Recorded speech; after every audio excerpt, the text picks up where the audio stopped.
I came back from town, whistling to myself, expecting the usual peace of my farm, the gentle rustling of the wind through the fields, the distant mooing of my bulls, and the familiar scent of fresh earth. But the moment I pulled into my driveway, my blood pressure spiked like a rocket.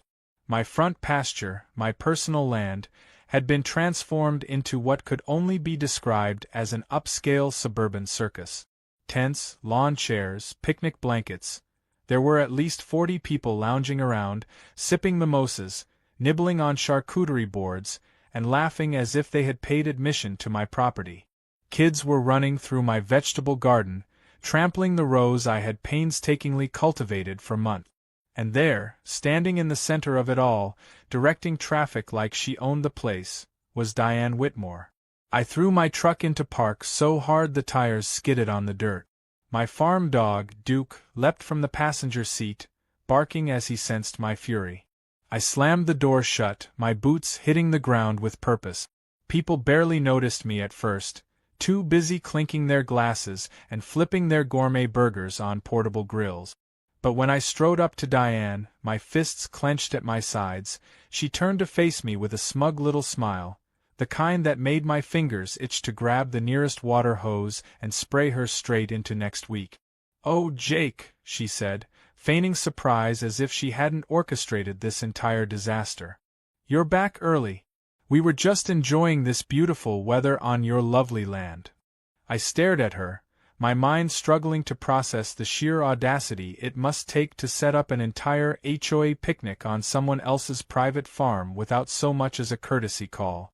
"What in the hell," I said slowly, forcing down the rising growl in my throat, "do you think you're doing on my property?" Diane chuckled, waving a manicured hand. "Oh, don't be so dramatic. We're just having a little neighborhood get-together.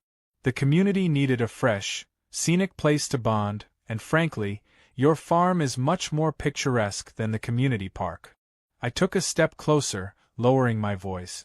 "You mean the community park that you personally had a hand in shutting down because you wanted to build a decorative pond instead?" She blinked at me, unbothered. Details. The point is, we needed a spot, and your farm is just sitting here with all this unused space." "Unused space?" I clenched my jaw so hard my teeth ached. "Diane, do you understand the concept of private property? You can't just waltz in here with your wine club and throw a damn festival in my yard." She sighed, exasperated, as if I were a stubborn child throwing a tantrum over something trivial. "Oh, Jake, stop being so territorial. You've got all these acres and nothing to do with them. Honestly, it's selfish of you not to share. Think of this as an opportunity for some goodwill with the community." I glanced around at the scene.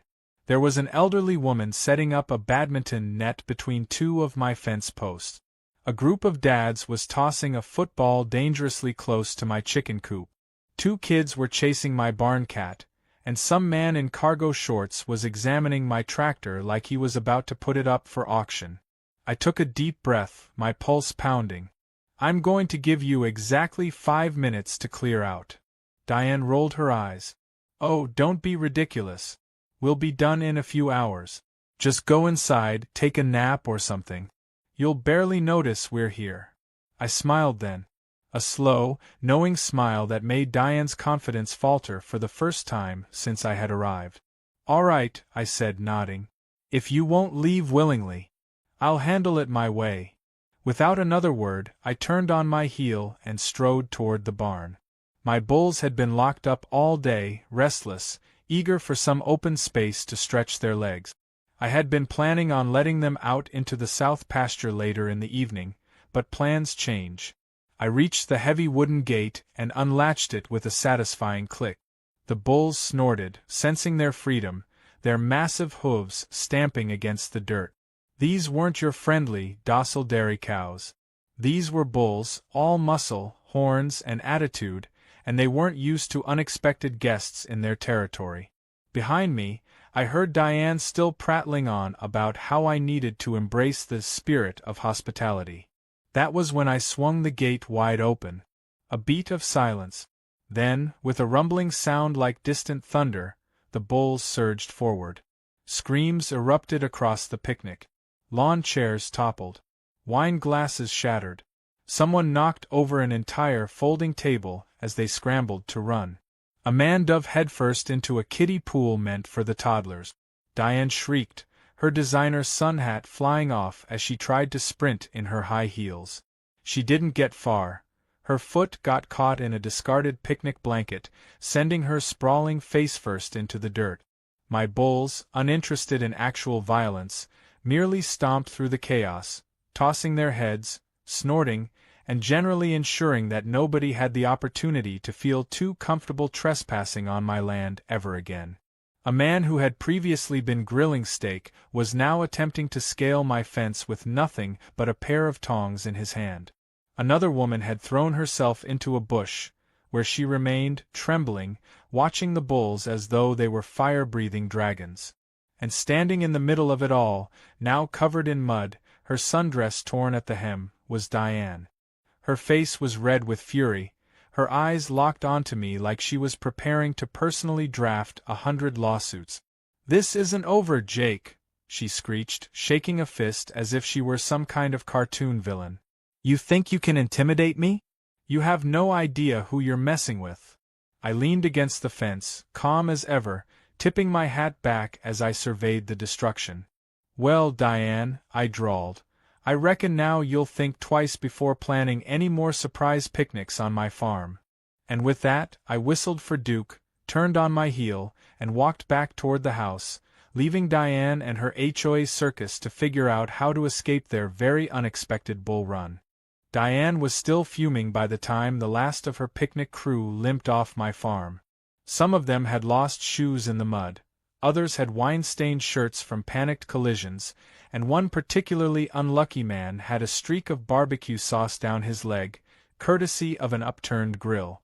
The bulls, now satisfied with their brief reign of terror, had retreated to their usual grazing spots, their tails flicking lazily as if they hadn't just caused a suburban exodus. I leaned against my truck, arms crossed, watching Diane struggle to compose herself. Her once pristine sundress was streaked with dirt, and a single piece of lettuce clung to her hair like a badge of humiliation. Her nostrils flared as she whipped out her phone, stabbing at the screen with a vengeance. "You'll regret this, Jake," she seethed, not even looking up. "I swear on everything you will pay for this." I shrugged. "Only thing I regret is not grabbing a beer to enjoy the show." She shot me a glare so sharp I thought it might pierce through my skull. Then, with a dramatic huff, she turned on her heel and stomped toward her car, muttering under her breath the whole way. The rest of the HOA members scurried after her, eager to escape the nightmare I had just unleashed upon them. I figured that was the end of it. I figured wrong. 2 days later, I woke up to the sound of Duke barking his head off. I threw on my boots and stepped out onto the porch, only to find a police cruiser parked in my driveway. A stout officer stood beside it, arms folded, expression unreadable beneath the brim of his hat. "Morning, Jake," he said, nodding at me. "Morning, Sheriff," I replied, stepping down the porch steps. "Something I can help you with?" He exhaled sharply, rubbing the bridge of his nose. "Got a complaint filed against you. Reckless endangerment, property damage, public disturbance." I blinked at him. "Public disturbance? I live on a dam farm." He gave me a pointed look. "You released a herd of bulls on a group of people." I smirked. "A group of people who were trespassing on my land." He sighed. "Look, Jake, I know how Diane is. And trust me, between you and me, I wouldn't trust her to lead a bake sale, let alone an HOA. But she's pressing hard on this. Got her lawyer friend filing paperwork, making it sound like you nearly started a stampede straight through town." I crossed my arms, the amusement draining from my face. "So what, she wants me arrested?" "Not quite. But she sure as hell wants to drag you into court over it." I let out a slow breath, staring past the sheriff toward the open fields beyond. I should have known Diane wouldn't take the loss quietly. The woman was like a bad rash. Just when you thought you'd gotten rid of her, she flared up worse than before. "All right," I said, cracking my knuckles.